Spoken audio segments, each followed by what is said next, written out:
Que Dieu vous bénisse. Amen. C'est avec une grande joie que je salue chaque frère et chaque sœur dans le nom précieux de Jésus. Amen.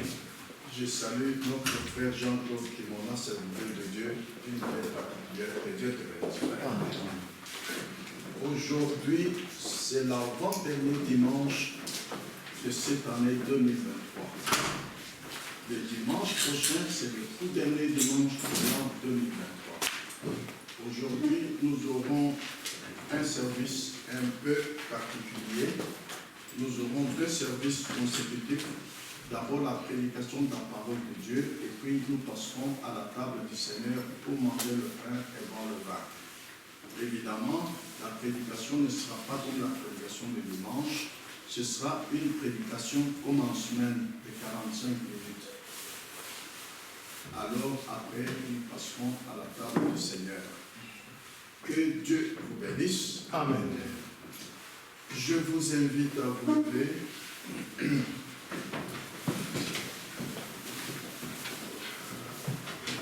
Nous lirons aujourd'hui dans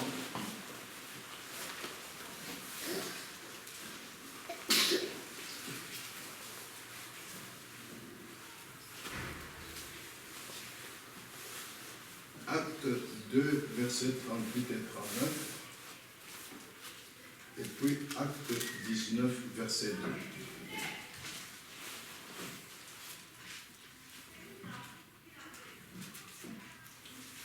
Acte chapitre 2,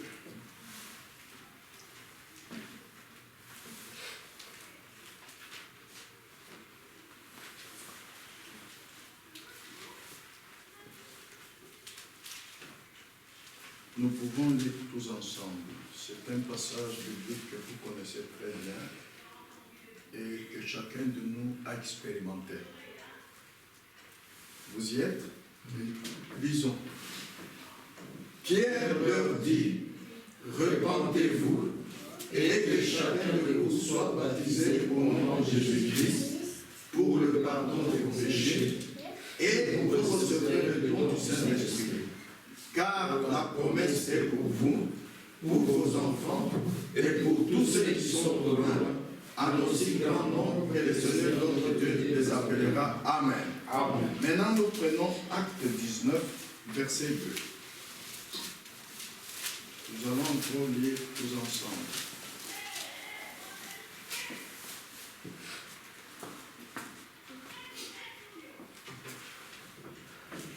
Vous y êtes?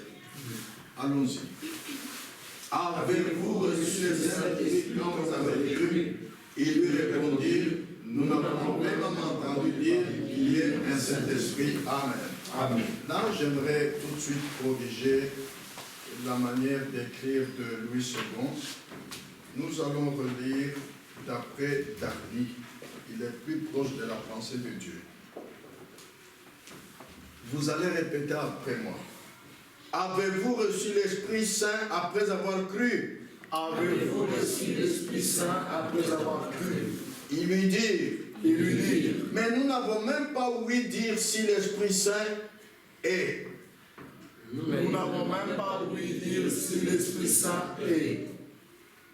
Et il dit, de quel baptême donc avez-vous été baptisé? Et il dit, de quel baptême avez-vous donc été baptisé? Amen. Amen. Que Dieu ajoute ses bénédictions à la lecture de sa parole. Amen. Amen. Asseyez-vous, je vous en prie.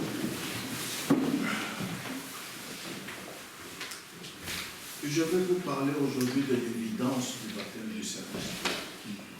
Nous avons lu dans Acte 2, 38, 39 et dans Acte 19, 2, c'est l'expérience personnelle que chacun est invité à faire quand il est appelé. Pourtant, beaucoup parmi ceux qui vont à l'église n'ont pas reçu le baptême du Saint-Esprit et ne savent même pas pourquoi il faut absolument recevoir le Saint-Esprit. 2.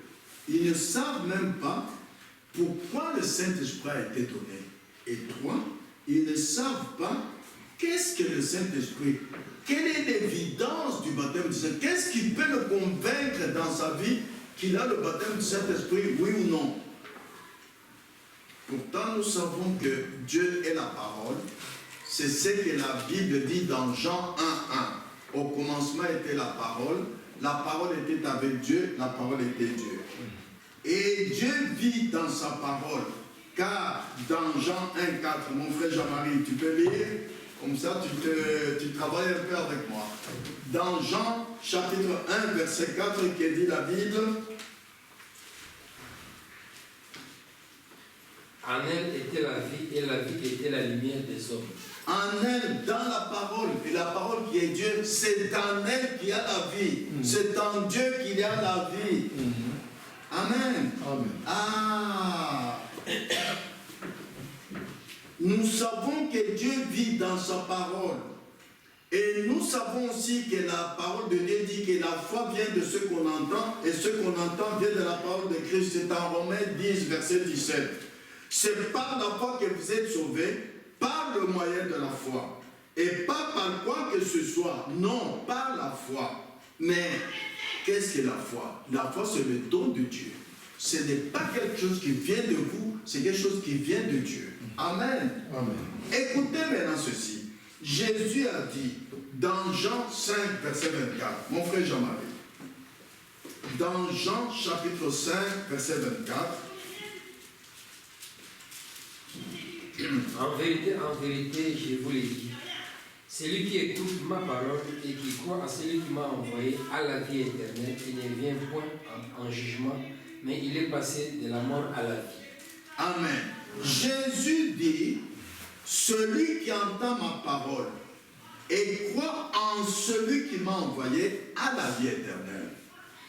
C'est-à-dire, celui qui entend ma parole et cette parole qui a été vivifiée pour lui a la vie éternelle. Voilà la chose. Celui qui entend la parole, il n'y a pas la moindre chose qu'il puisse faire, quelle qu'elle soit. Non.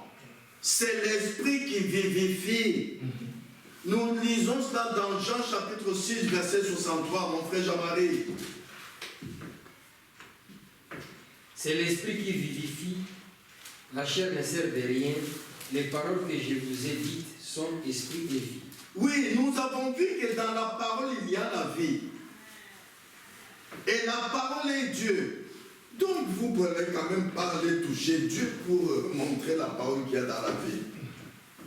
Hein? C'est lui-même notre Dieu qui vivifie la parole.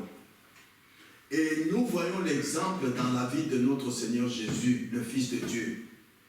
Car Jésus nous a été donné comme exemple, afin que nous suivions ses traces. C'est écrit dans 1 Pierre chapitre 2, 21. Jésus est donc l'exemple de notre foi, afin que nous suivions ses traces. C'est pourquoi nous tenons compte, nous regardons à ce que Jésus a dit dans Jean 5, 19. Tu peux le lire, mon frère Jean-Marie. Jean chapitre 5, verset 19. Jésus reprit donc la parole et leur dit, en vérité, je vous l'ai dit, le Fils ne peut rien faire de lui-même, il ne fait que ce qu'il voit faire au Père, et que tout ce que le Père fait, le Fils aussi le fait pareillement. Voilà ce que Jésus était. Voilà ce qu'était la foi de notre Seigneur Jésus.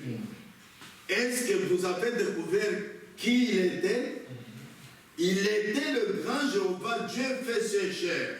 C'est écrit dans Jean 1, 14. Tu peux lire. Jean chapitre 1, verset 14, que dit l'Écriture? Et la parole a été faite chair, et a habité parmi nous, pleine de grâce et de vérité, et nous avons contemplé sa gloire, une gloire comme la gloire du Fils unique, venu du Père. Au commencement était la parole était avec, la parole était Dieu. Et le Fils de Dieu Jésus, c'est la parole qui a été faite chair. Amen. Ainsi, le corps Jésus ne faisait que lui servir, lui Jésus, de tabernacle, c'est-à-dire Dieu Esprit demeurant dans l'homme. Et Jésus a dit, dans Jean 14, 10, le Père qui demeure en moi, c'est lui qui fait les œuvres. Voilà l'exemple de la foi. Ce n'est pas Jésus qui faisait les œuvres. C'est le Père en lui qui faisait les œuvres. Voilà l'exemple de sa vie. Voilà l'exemple de sa foi que Jésus nous a laissé poursuivre ses traces. Et nous aussi, de la même manière, après avoir cru, après avoir reçu le Saint-Esprit, notre corps ne fait que nous servir de tabernacle au Saint-Esprit. Ce n'est pas nous qui faisons les œuvres, c'est le Saint-Esprit en nous qui fait les œuvres. Mon frère Jean-Marie, tu peux lire dans 1 Corinthiens chapitre 6, verset 19. Écoutez ce que dit la Bible dans 1 Corinthiens 6, verset 19.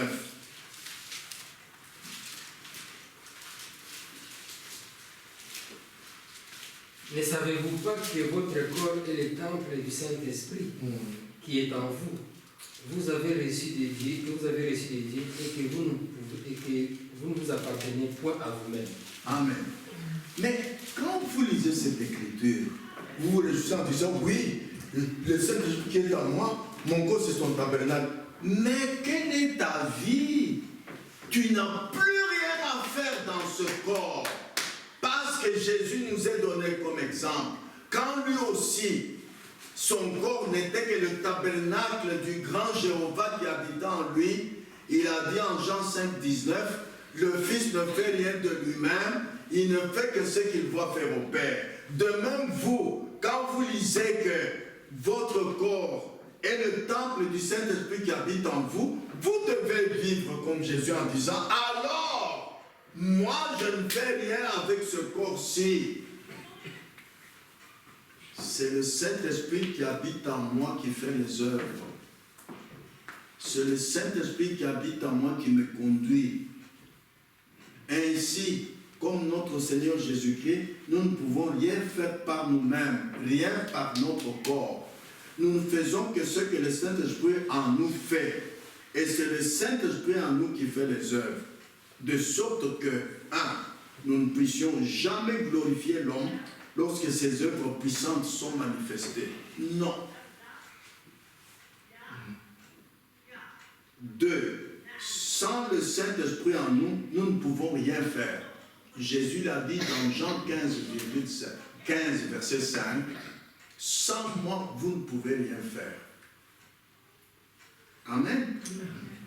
Vous n'allez donc pas à l'église dimanche pour devenir religieux. Non. Lorsque vous êtes né de l'Esprit de Dieu, vous avez la vie éternelle et vous entrez dans le repos pour toujours. Vos œuvres mondaines sont terminées, dit la Bible. Écoutez bien, maintenant, je vais vous montrer par les Écritures pourquoi le Saint-Esprit a été donné. Vos œuvres mondaines sont terminées. Frère Jean-Marie, tu peux lire dans Hébreux 6, verset 1. Ça s'appelle les œuvres mortes. Hébreux chapitre 6, verset 1. C'est pourquoi, laissant les éléments de la parole de Christ, tendant à ce qui est parfait, sans poser de nouveau le fondement du renoncement aux œuvres mortes. Nous ne devons pas regarder aux œuvres mortes. Ah, mais vous allez dire, frère, qu'est-ce que c'est que les œuvres mortes? Les œuvres mortes, ce sont les œuvres que tu fais charnellement par toi-même. Ah, même si tu baptises quelqu'un au nom de Jésus-Christ dans l'eau, sans être conduit par le Saint-Esprit, c'est une œuvre morte. Bien que c'est biblique. Ah, Jésus a dit, sans moi, vous ne pouvez rien faire. Vous-même, sans l'amour, vous dites, je vais jeûner toute la journée, je vais prier toute la journée. C'est une œuvre morte. Dieu ne regarde que quand tu es conduit par le Saint-Esprit. Quand le Saint-Esprit te dit de faire quelque chose, voilà. Sinon, c'est une œuvre morte. Je vais vous le lire dans le message. Vous allez dire, mais frère, quand on exagère. Non, non, non, non. C'est comme quand tu dis, voilà une œuvre morte, j'arrêterai de fumer et j'irai au ciel. Oui, tu peux arrêter de fumer sans aller acheter le produit qu'on vend à la pharmacie pour vous aider d'arrêter de fumer, mais tu n'iras pas au ciel pour ça, c'est une œuvre morte. Le Fils ne fait rien de lui-même. Il ne fait que ce qu'il va faire au Père. Un chrétien ne fait rien de lui-même. Il ne fait que ce qu'il va faire par le Saint-Esprit en lui. Et lui, il le fait pareillement. Aujourd'hui, si vous...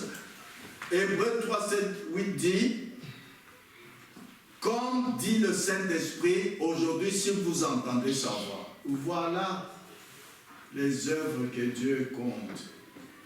Toutes les autres sont des œuvres mortes. Je vais vous le lire dans Hébreux chapitre 5, versets 5 et 6, première partie, au paragraphe 105.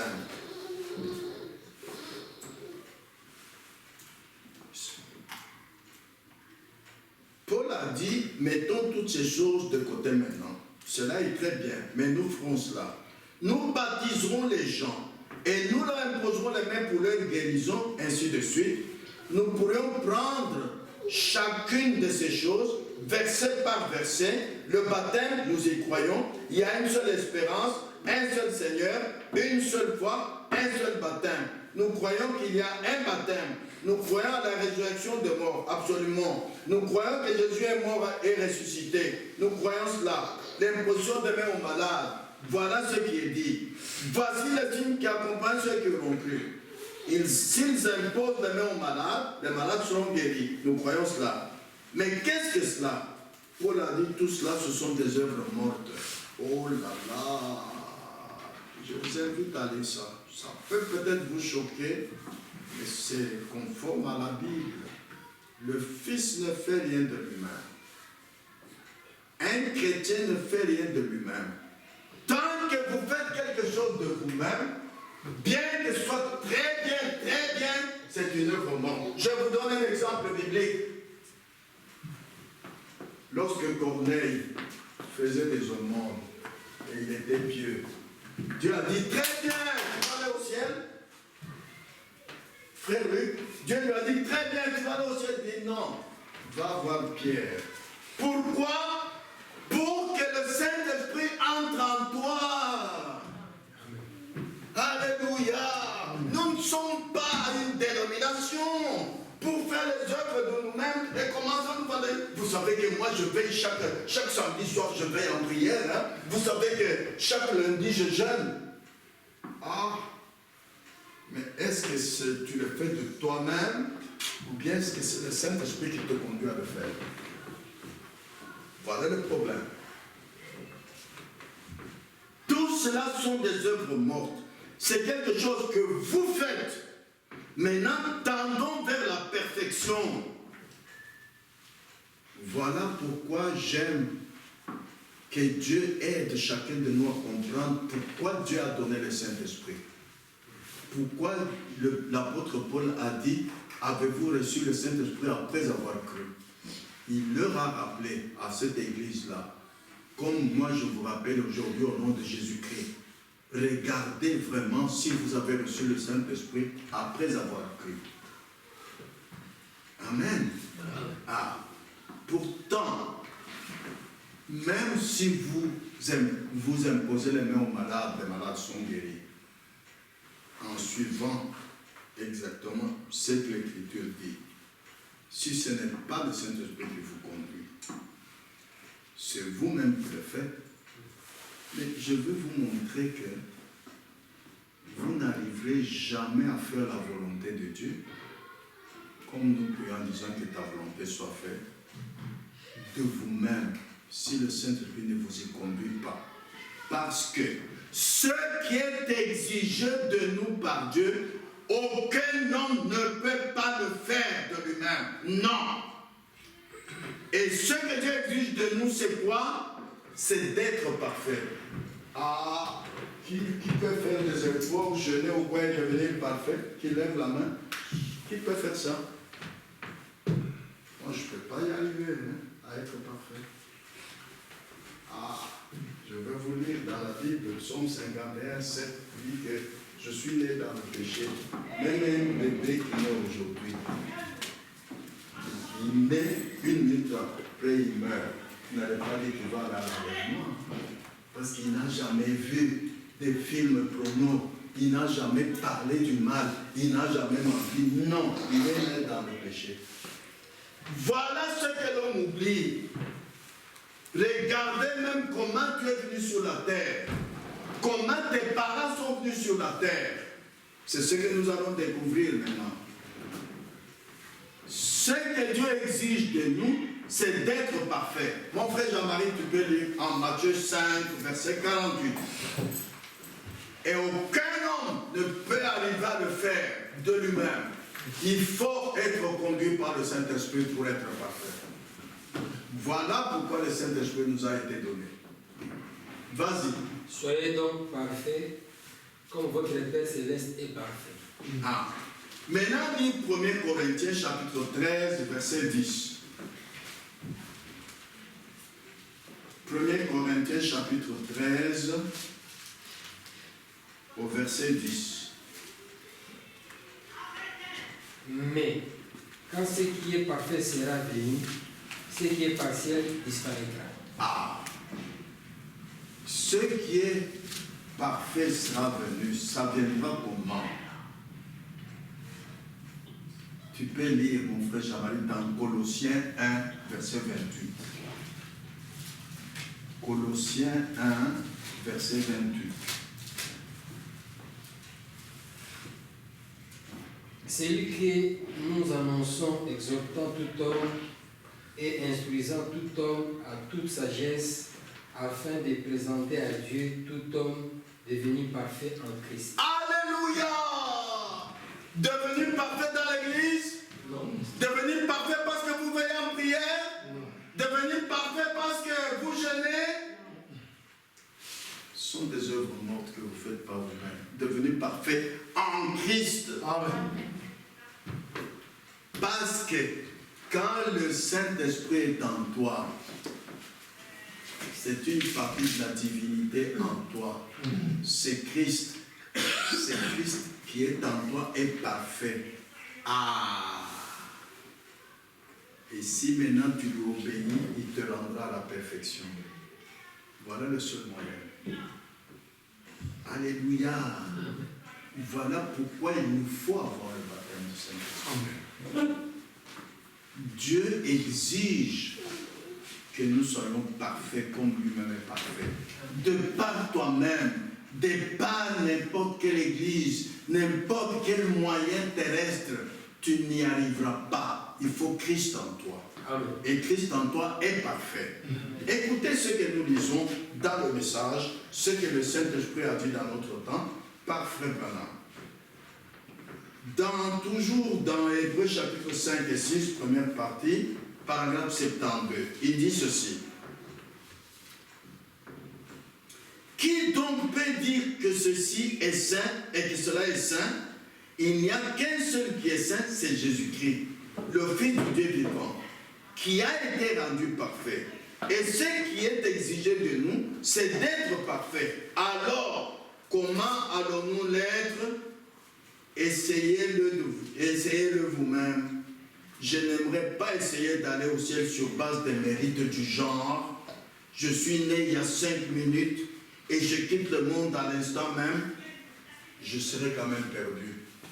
Si je n'ai jamais eu une mauvaise pensée dans ma vie, si je n'ai jamais prononcé une mauvaise parole dans ma vie, si je n'ai jamais regardé quelque chose de mauvais, ni pensé quelque chose de mal ou rien, je suis tout aussi fétide et noir que les paroles noircies de l'enfer. Je suis un pécheur. Ah, c'est pourquoi, si vous regardez nos anciens parents, ils ne commettaient pas d'adultère, ils ne volaient pas, comme aujourd'hui. Depuis que j'ai quitté le Bumbashi, il y a les 2 petits-enfants qui m'ont téléphoné. Quand j'allais sur la route avec mon WhatsApp, brusquement on me l'a arraché. 2. Il n'y avait pas ça, je sais pas quand nous étions jeunes. Mais on ne peut pas dire que parce que nos parents, on ne les a jamais vus commettre l'adultère, on ne les a jamais vus voler, qu'ils iront au ciel. Non. On ne peut pas dire, voilà, maman avait eu un bébé, 1 minute, il est venu au monde, 1 minute après il est mort, ce bébé va aller au ciel. Non, il est pécheur, ce bébé. Écoutez bien. Au paragraphe 68, nous lisons ceci. Et vous, les légalistes, comment pourriez-vous jamais vous rendre parfait de vous-même, alors que vous n'avez pas une seule chose avec laquelle vous puissiez vous parfaire? Vous êtes nés dans le péché. Vous avez été même conçus dans le péché. Le désir même qui a amené votre être ici était péché. Quand vos parents se sont mariés, et quand votre mère a été enceinte, et il vous a enfanté, votre mère a commis l'iniquité. Dieu n'avait jamais montré à Adam d'être avec Ève pour avoir un enfant. Non. C'est Satan qui a montré ça à Ève. Donc, nous venons au monde par la volonté permissive de Dieu, pas la volonté originale. Vous voyez, c'est pour ça qu'il a envoyé son Fils, pour venir nous sortir du péché de cette manière. C'est pourquoi, quand vous êtes sauvés, vous ne devez pas tenir compte de votre première naissance, vous devez naître de nouveau. Non pas la naissance de votre mère ne compte pas pour Dieu, c'est la naissance de l'Esprit de Dieu qui compte pour lui. Amen. Vous êtes nés dans le péché, conçus dans l'iniquité, venus au monde en proférant des mensonges. Quand un bébé naît, attendez 1 an, 2 ans, quand il commence à taper les autres enfants de la famille, qui lui a montré ça? C'est l'esprit qu'il a eu quand il est né. Il est né dans le péché. Il peut taper un autre enfant. Il peut, quand il veut vouloir prendre la chose de son frère ou de sa soeur, et il pleure, il se roule par terre alors que ça ne lui appartient pas. Le mal est en lui. Vous voyez, au paragraphe 73, il nous dit ceci.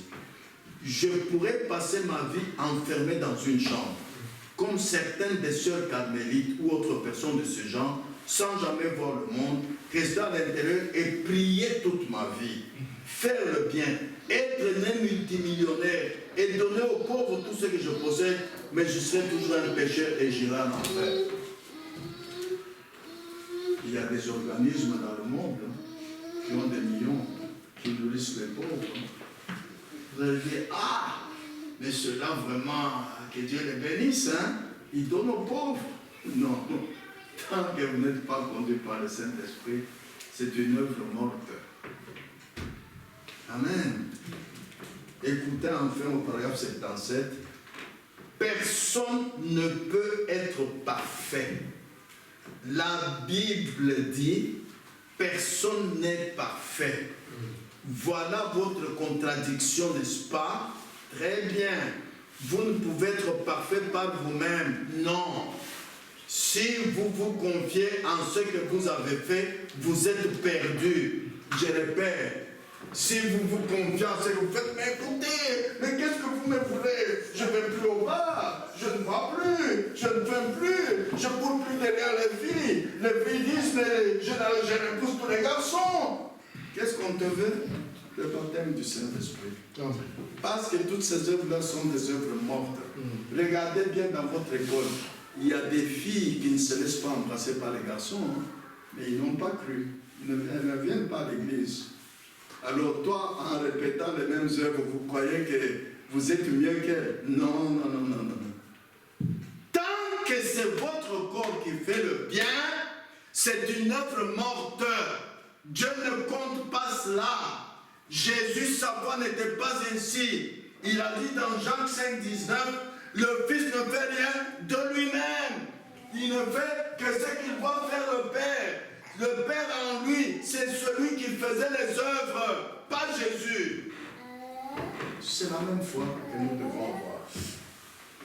De vous-même, même si vous faites du bien, comment Dieu ne compte pas ça. La Bible dit, Dieu n'est point servi par des mains humaines. De vous-même, vous pouvez prier 2 jours enfermés dans votre chambre. C'est une œuvre morte. C'est bien. Vous faites ce que la Bible dit, mais Malheureusement, c'est votre chair qui le fait. Il faut le Saint-Esprit. Il faut être conduit par le Saint-Esprit. Si vous vous confiez en ce que vous avez fait, vous êtes perdu. Ah! Écoutez, au paragraphe 80, il dit ceci. Nous essayons d'aider les pauvres. Nous faisons ce que nous pouvons. Oh, cela est très bien. Mais ce n'est pas ce dont nous parlons maintenant. Nous entrons dans une autre phase. C'est pourquoi, frères et sœurs, j'ai la chair de poule chaque fois que je vous dis ça. Ne venez pas dans cette assemblée pour vivre une vie dénominationnelle. Non. Alors, vous n'avez pas du tout fait un pas de plus. Vous n'avez pas fait un pas de plus. Nous venons ici pour entrer dans une autre phase, laquelle, pour parler comme l'apôtre Paul, ce n'est plus moi qui vis, c'est Christ qui vit en moi. Voilà. Alléluia. Amen. Voilà pourquoi Dieu nous a appelés. Voilà pourquoi il faut recevoir le baptême du Saint-Esprit. Jésus avait dit, quand il viendra, il vous conduira. Il a dit, vous allez vous conduire vous-même? Non. Vous allez dire, non, ce soir je vais venir en prière. Non, pas vous. Que vous soyez conduits par le Saint-Esprit.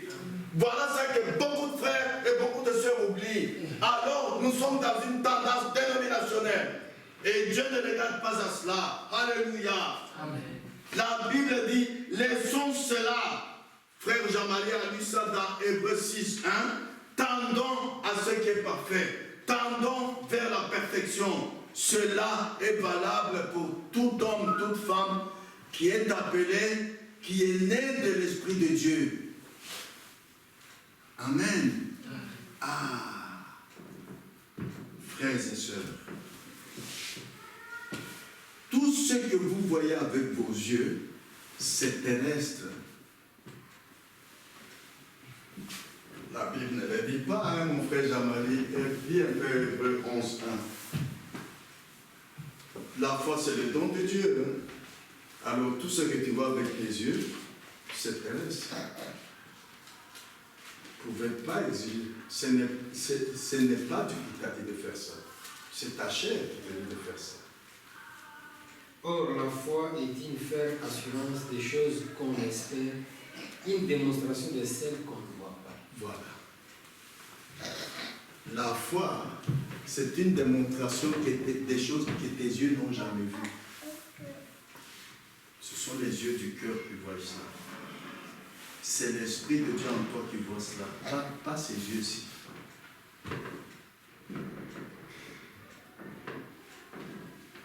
Tout ce que vous voyez avec vos yeux, c'est terrestre. Écoutez ce que le Saint-Esprit nous dit. Toujours dans Hébreux chapitre 5 et 6, première partie, au paragraphe 114. Il dit ceci.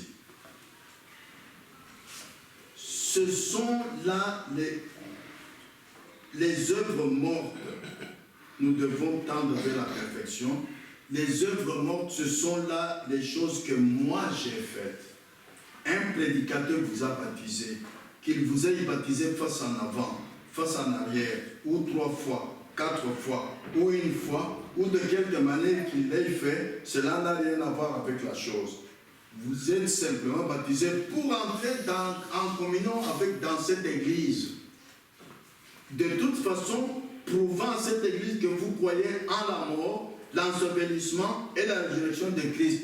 C'est ce que nous croyons quand nous nous laissons baptiser. On vous plonge dans l'eau, vous disparaissez une minute et vous revenez. Vous croyez à la résurrection. Vous voyez, l'imposition de main pour guérir les malades, c'est merveilleux, mais tout cela, c'est naturel. Et ce corps mourra une fois aussi sûr que vous vivez. Il mourra un jour.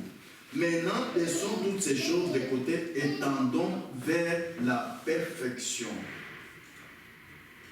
Vous voyez? Maintenant, écoutez dans ce souvenir du Seigneur, au paragraphe 72. Qu'est-ce qu'il dit?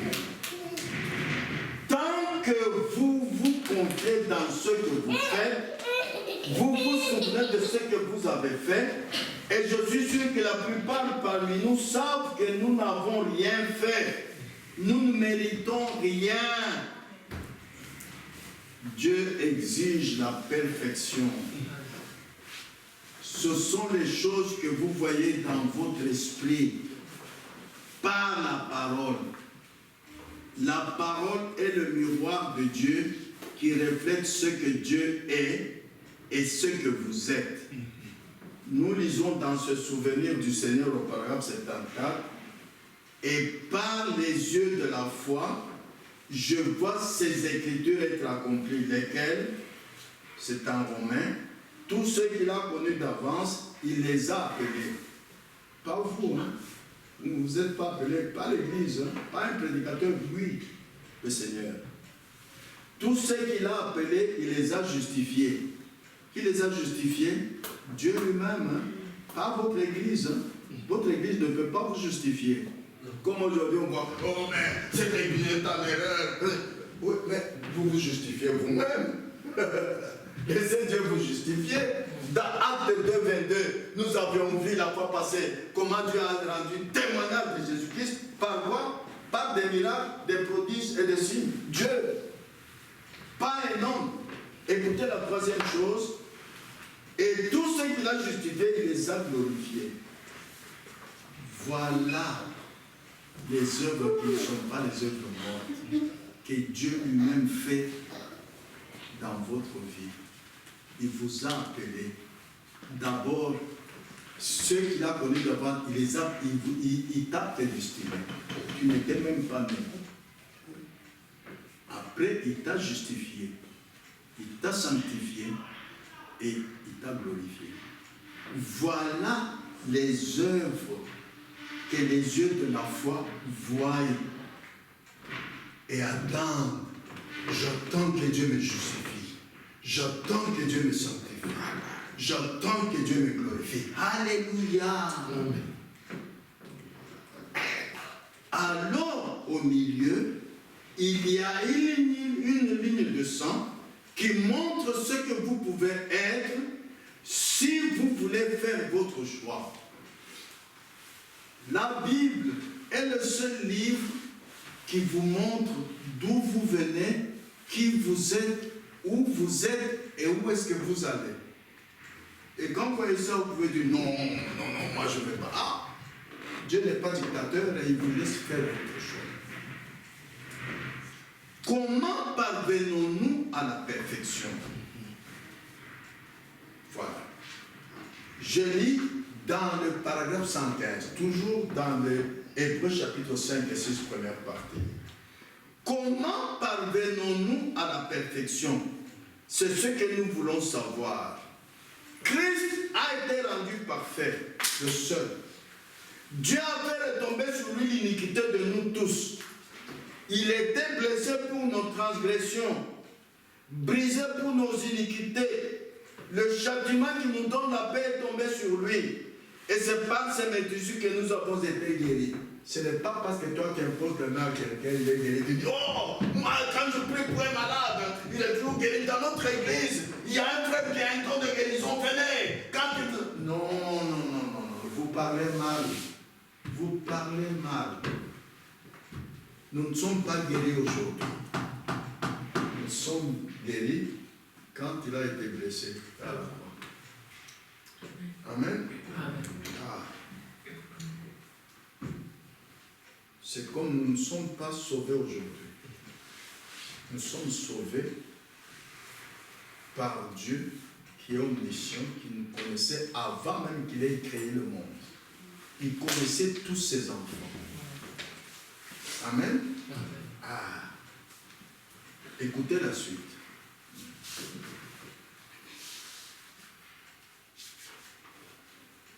Voilà le corps dans lequel nous désirons être. Dans le corps de Christ. C'est ce corps, pourquoi? Si vous êtes dans ce corps, vous ne verrez jamais le jugement. Vous ne goûterez jamais la mort. Vous êtes affranchis de toute mort, du jugement, du péché et tout le reste, quand vous êtes dans ce corps. Ah, écoutez la suite. Tendons vers la perfection. comment pouvons-nous être parfaits? Vous savez que pour une fois que Dieu m'a permis de prêcher à Brazzaville, j'ai prononcé une phrase après le culte. Beaucoup de frères sur mon suivi. Frère Kanda, mais ce que tu as dit là, on n'a jamais entendu. Qu'est-ce que j'avais dit? Qu'un homme et une femme nés de nouveau ne peuvent plus jamais aller en enfer. Même s'ils commettent un péché et meurent. Jésus avait déjà payé le prix à la croix de notre temps pour son péché. Il n'ira pas en enfer. Ça troublait les frères et les sœurs. Un prédicateur n'avait jamais prêché ça. Parce que les gens pensent que quand tu es né de nouveau, le fait d'éviter la cigarette, d'éviter le mal, d'éviter l'adultère, c'est ce que... Non! C'est selon la conduite du Saint-Esprit. Jésus a déjà payé pour tous tes péchés là. Amen. Rappelez-vous le pasteur qui était allé au bar demander du whisky, d'après le témoignage de Frère Bonham, dans son temps. On lui a dit, non, toi tu es pasteur, on ne peut pas lui dire, si vous ne me donnez pas, je dépose l'argent sur le pupitre, je saute là-bas, je prends le whisky, je bois, je bois. Alors on regarde, il est sorti comme ça. Arrivé chez lui, il est mort. L'homme de Dieu, Florent, dit que quand il est mort, il est où? Qui connaît ça? Mais comment il est au paradis alors qu'il a commis un péché? Il est mort ivre. Je vous prie d'être attentif sur ce que je vous dis maintenant, comment arriver à la perfection. Alors vous allez comprendre les choses. Bon, je lisais le paragraphe 129, il dit, tendons vers la perfection. Comment pouvons-nous être parfaits? Par la mort de Christ, non pas en adhérant à une église, non pas par nos bonnes œuvres. Ce que nous faisons, tout cela est très bien. Non parce que nous avons été baptisés de telle ou de telle autre manière, non parce que nous avons été guéris par l'imposition des mains, non à cause de l'une ou des autres, nous croyons à la mort et la résurrection. Amen. Bon, pour terminer, écoutez bien comment Dieu nous amène à la perfection.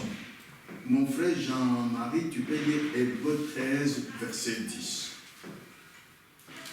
Écoutez bien comment nous allons terminer. Hébreux 13, verset 10.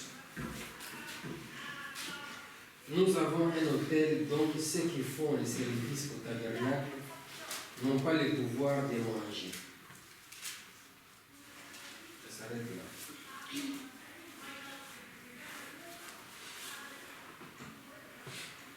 Oui, nous avons un autel dont ceux qui font le service au tabernacle n'ont pas le pouvoir de manger. Ok.